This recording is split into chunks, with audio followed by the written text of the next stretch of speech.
Hello, everyone, and welcome back to another episode of A God Shift. I am your host, Shayna Rattler. I am so thrilled that you are here. This is the very first guest that I have on my brand new season. This is episode 137. Praise be to God, and it's a brand new season, and I'm excited. But before I get into who my guest is, I would love if you would do me a favor. What type of person am I? I haven't even given you any value and I'm already asking you to do something for me, but that's how I roll. So I would love if you would take a screenshot of wherever it is that you are listening to this episode. And with that screenshot, I just want you to do two simple things. One, post it on your social media and tag us here at A God Shift. And then I just want to hear your biggest aha moment or your biggest takeaway from this episode. Why do I do that? If you've been around any amount of time, you know that I'm not the girl that really tracks downloads unless there's a real business reason for me to track downloads. I really don't do this for downloads. But here's what I know. I know that many believers are like me and they want to play a role in figuring out how they can uphold Christian values, especially in the world that we live in now. There's just such a rising trend of opposition to God, and they want to do their part in upholding Christian values, but many people don't know where to start. And so, the more times that these episodes are shared, the more people can learn what the strategies are to actually get this message out into the world so that we can advance the purposes of God. So thank you in advance for that. Well, I am going to introduce my guest by reading his bio. But real quick, I just want to tell you all that at the time of this recording, it is at the very beginning of January 2024. I met this fabulous man at a Christian podcasting event back the end of last September. And a lot of what I have created today and a lot of what you are going to hear more and more about is because of this man and because of his teachings. And so I'm just excited to have him here. So let me just stop talking and read his bio. All right. My guest today is the founder of Follow to Lead Coaching. He is a veteran, podcast host, executive coach, author, and the associate pastor of disciple making at Centerville Grace Church. His proudest accomplishment is being the father to three amazing kids and married to his high school sweetheart, Karen, for over 20 years. I want to welcome to the show Pastor Tony Miltenberger. Thank you so much. I love the way we met. I love what God is doing in and through your ministry. It is an absolute honor to be here and to walk alongside all of these incredible women that the community that you're building here is top notch. Well, I'm trusting you to set the bar high. Set the bar high. You're the first one. I did one little episode that was literally like 7 minutes long. That was like, here's the new season. Here's what it's about. Here's what you can expect. But you're the real first episode, Tony. So I'm expecting you to set the bar real, real high. We'll trust God to do the heavy lifting and we'll just see what he does. We'll fill in the gaps. Okay. Well, I want to just kind of give a little bit of context to this conversation before we get into it. Because when many people hear that my platform is called a God Shift, they ooh and they ah and they think it's amazing, but most people are left wondering, but I have no idea what that is. And so my current definition of a God shift is when your influence and authority actually activates other people to uphold Christian values, but it doesn't stop there because to me, like a shift is a continuum. It then motivates other people to blaze that same trail. And there's a lot that you do personally and professionally that really helps us understand how we can lead more effectively and how we can lead others as well. And I know in my studies of you, getting to know you the bit of time that I have, that you consider yourself to be a disciple maker. And so I would love for you just to define that. Like, what is a disciple maker? Well, I think it's one of the things that the church has really kind of shifted on over the last couple of decades, that somewhere along the way we started teaching people how to come to church and not teaching people how to follow Jesus. Wow. And so a disciple maker is someone who walks alongside someone in their journey of faith, roots them in scripture, and then teaches them how to multiply. And this is the part of the movement that's so transformational, is the multiplication part. And so one of the things that we talk about all the time is that it's not really disciple making unless it's incredibly intentional, it's relational, and it's reproducible. Wow. intentional, relational, and reproducible. And so often, listen, and I love a good Bible study. Okay. So before you come at me with some kind of like, I don't like Bible studies, I do love Bible studies, but you can study the word and not actually make a disciple. Wow. Jesus knew the word, but his primary ministry in the time that he was here was not just to study the word. His primary ministry was to pour into the 12 and then to the three so that he could begin a movement. Now imagine my Christian sisters, what would happen if everyone who was listening to this podcast right now just picked up one person who was on the fringes of their faith or didn't know Jesus at all and walked alongside them in their journey of faith so that they could go pick up one person. Yeah. For me, that's the movement. We have to stop teaching people how to come to church and start teaching people how to fall in love with Jesus.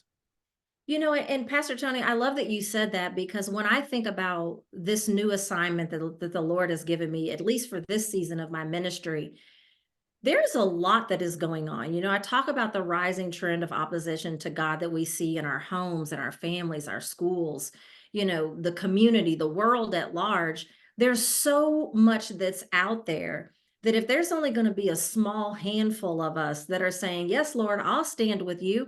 I'll fight for your purposes. I'll fight for what your plan was for humankind." Then there's not I fear that we won't be able to have the same level of impact. And so that's why when the Lord gave me this assignment, I'm glad that I was able to recognize that this is not just about how we teach people how to have impact of themselves, but the most important part is how do we mobilize other leaders to do the exact same thing? Because I feel like until there is a moment where there are as many or more of us than there are of them, that we are going to not be able to have as much impact. And so I love the fact that you were like, discipleship is more about how do we bring other people along to be able to follow Christ and to be able to subscribe to a similar mission. And it's not just about what I can learn and what I can do in my own life. Well, let me even take it a step further. I think a lot of the attack that you're talking about is a symptom of the lack of discipleship that we've seen in the North American church model Wow. because we haven't walked alongside people as they've said yes to Christ. And so they've said yes to Christ and then they've been discipled by the world. Now, let's be clear, okay? We are up against $1 billion marketing machine in the Yes. world, right? And it's really good at what it does. But you know what it's not really good at? It's not really good at listening to the person. Right. Mm, So one of the things that we see that Jesus does so well is he meets the woman at the well and then he gives her a bit of truth. And that truth transforms her life to tell the city. And so instead of thinking about scaling through addition, we need to think about scaling through multiplication. And yes. so you who are already walking with God are qualified because it's God who's going to do the work in and through you. And so many of my Christian sisters, especially, struggle with this idea because what I hear is a lack of confidence from them. Oh, I'm not qualified to disciple someone. Listen, if you're reading the word and you're praying, you're good to go. Like there Yeah. are tools everywhere, right? And Shanna, I know that you're putting out tools all the time, right? Like this is kind of everybody can find a tool to walk alongside somebody, but you have to be willing to be in a relationship. It has to be an intentional relationship that has verticals to it, right? So I'm coming with the intentionality of the plan. You're coming to learn. I'm the discipler. You're the disciplee.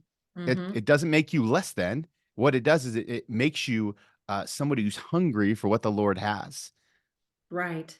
We get really mixed up that there's some sort of magical qualification or spiritual gift around disciple making.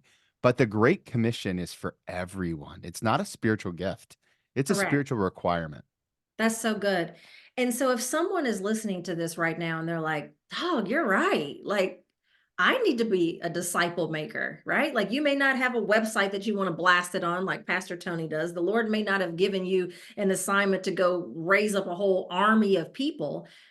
But if each one can just bring one along and each one can bring one along, and they're like, I really want to do that. What would be one thing that anybody listening, regardless of where they're starting from, if they wanted to become a disciple maker, what would be the first thing you would tell them to do?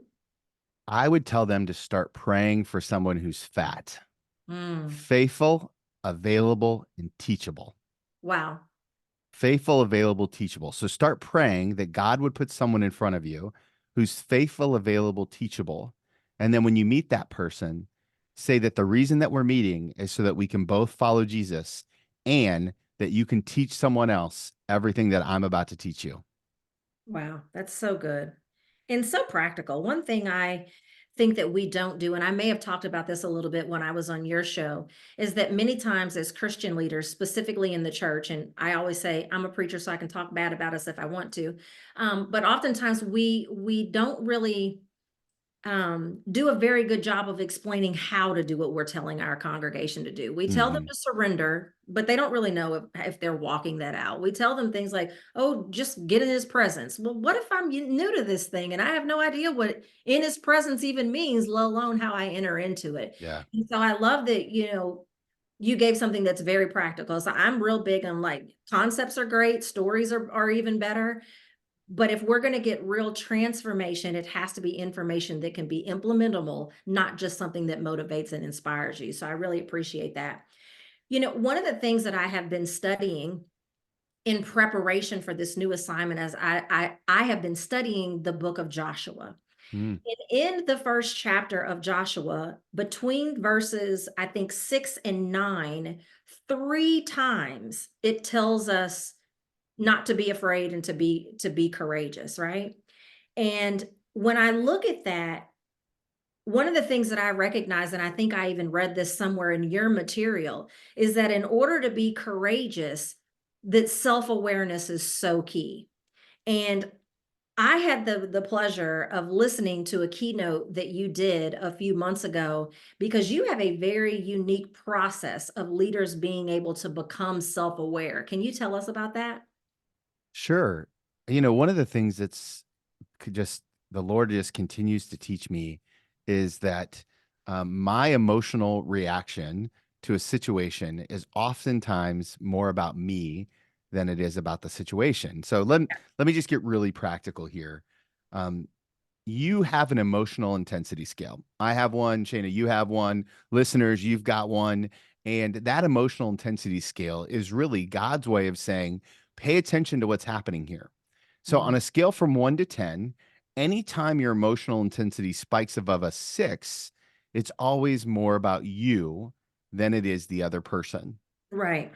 And the truth is that it's almost always the same underlying issue, what we would call the wound.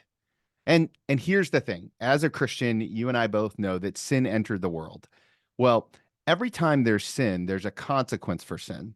There's a consequence for the sin that we see in the fall in Genesis 3. It's called the epistemic consequence of sin. This is the root of all the sin that exists in the world. Oftentimes, psychologists will say it's because people are just broken, right? And that's great, but we understand it to be a lot bigger than that. So, one of the things that happens here is that we have to begin to learn what the wounding in our life is. And so it typically happens somewhere between the ages of 4 and 12. It's not malicious. So I'm talking about what some psychologists would call little t trauma, not big T trauma. This isn't malicious. This is just, hey, we grew up and we're around people, and so we're broken. And that's kind of how this all begins to play out. Your wounding is a part of who you are, and it comes with you everywhere you go. And when somebody bumps up against your wound, it spikes your emotions almost always above a 6. Wow. And so, one of the things that we as leaders and to my Christian sisters, you as leaders need to begin to understand is that when people come into your office, they're going to bump up against your wound. You're not Mm. going to be able to stop that. As a leader, it's going to happen. It's probably going to happen this week. Yeah. And I'm sorry, right? Like It's probably happened today if you think back a little bit. right. If you're driving, it could be happening right now. Someone could be cutting you off, and that's the deal, right? Like that can spike you emotionally.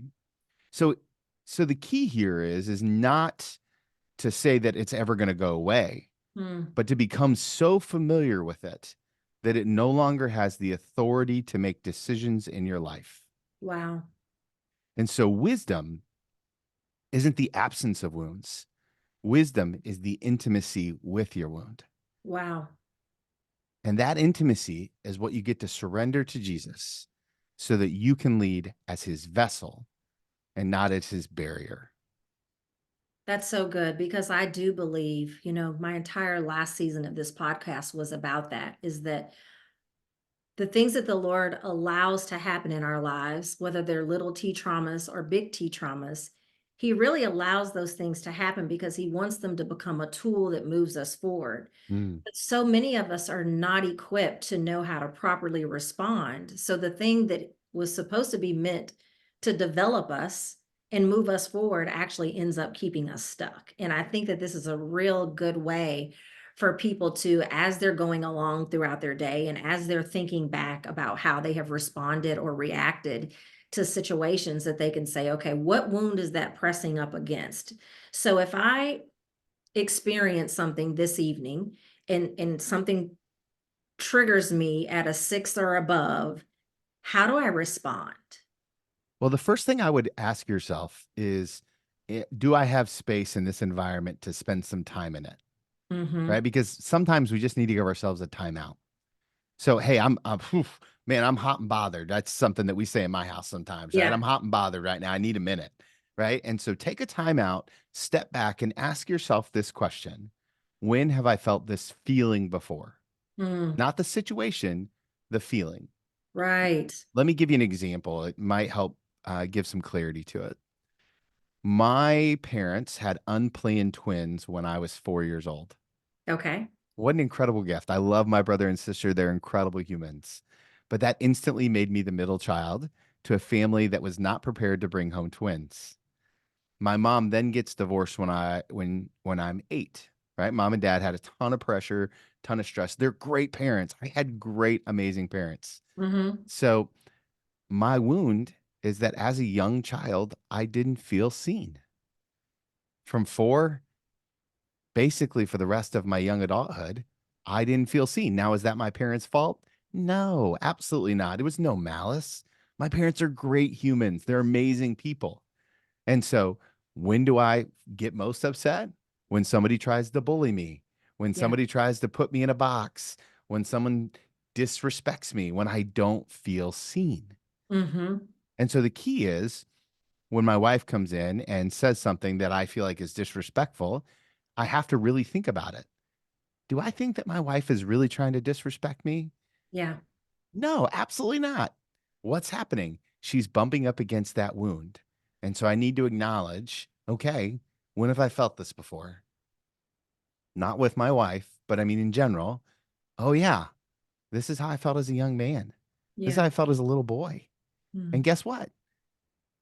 That's part of who I am. Now, here's where it gets crazy.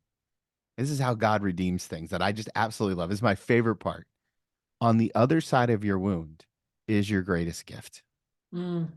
And so, what did God give me in this? He redeemed this broken moment of my life by giving me the ability to see people in a deep, personal way. Yeah. And your greatest gift is on the other side of that wound, right? For all of us, when we begin to process this idea of this is who I am, this is my greatest gift, then it's really easy to find that deep wounding. What I really love about what you're saying is because I'm thinking about the fact that I'm raising up these women Christian leaders to say, how can I show you how to use the level of influence and authority that you already have in the spheres that you already have it? And how do you look at what you already have and show people how they can uphold Christian values? And there are going to be times that we're trying to get people to see things a different way, do things a different way, and it's going to bump up against the wound. Like you gave a perfect example of, it may trigger something in you that reminds you of another time in your life that you weren't seen or you weren't heard. And if you're listening to this podcast and you've joined me along the lines of this, then you automatically know that you can't afford to shrink back every time somebody bumps up against something that has happened in your past. And so I really love that you have shared that. We're going to take a quick break. And when we come back, I'm going to have you leave us with some final words, and I'm going to tell people how they can follow you after this. We'll be right back.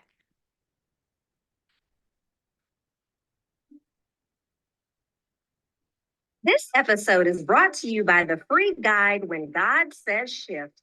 Inside, you'll discover the 4 shifts required to reveal God's plan, to ditch disruption or delay, and get his blessings faster. Head to That actually was the wrong commercial, so I'll just change it later. We won't worry about that. But anyway, Perfect. Tony, before we begin to wrap up and bring this to a close, and I'm going to give people the opportunity to figure out like how they can follow you and how they can get more from you. What final words would you leave for the audience?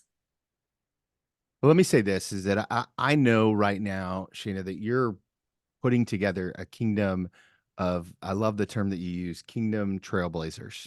Mm-hmm. It's such a beautiful image. And I'm so impressed with what God is doing in and through this ministry. But let me just say this to these trailblazers. As you blaze your trail for others to follow, it will require you to do so open handed with your wounds, open handed in your relationships, open handed with knowing that it's not really in your control. Yeah. Right. So blazing a trail is so much more than just going somewhere to go there, but really it's about obedience to what God's called you to. And that requires a fully integrated life, a life of integrity, one that where your faith, your wounds, your disciple making, it's all out there, open handed. This is who I am, and I don't have to defend God in it because this is where God's called me to be. And I can't wait to see at the end of 2024 what this incredible community of women is going to do. Absolutely. So I'm going to fix the commercial, but in the event that my tech skills fail me, the commercial should have been to say, listen, the very first step is to find out what type of kingdom trailblazer you are, because there's 3. And then there are specific steps that you need to take based on your type. And so you can go to kingdomtrailblazerquiz.com, and that's going to help you to identify what your unique role is in God's plan and share the specific steps that you need to take to impact world change based on your type. So again, you guys can grab that at kingdomtrailblazerquiz.com. And I may just leave the blooper in there. Who knows? People need to know we're perfect. People need to know we're not perfect. I mean, so Pastor Tony, before we go, how can they follow you on social media? The best place to follow me is on Instagram. That's where I have the most fun at TW Melts.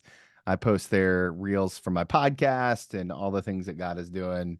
It's also, I do a little micro blogging there as well, just because I like to write. Awesome. And I know you do a lot of great things. We've talked about helping people become self-aware. I know you do a lot of coaching. You teach people how to be disciple makers.